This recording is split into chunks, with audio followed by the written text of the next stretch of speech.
वृक्षवल्ली ग्रुप परभणी आयोजित वृक्षारोपण कार्यक्रम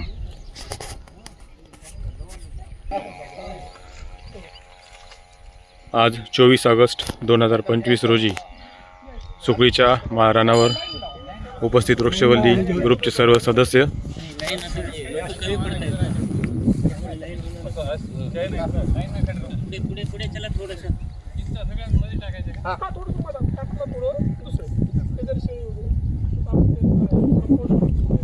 साधारणतः 600-700 खड्डे या ठिकाणी केलेले आहेत।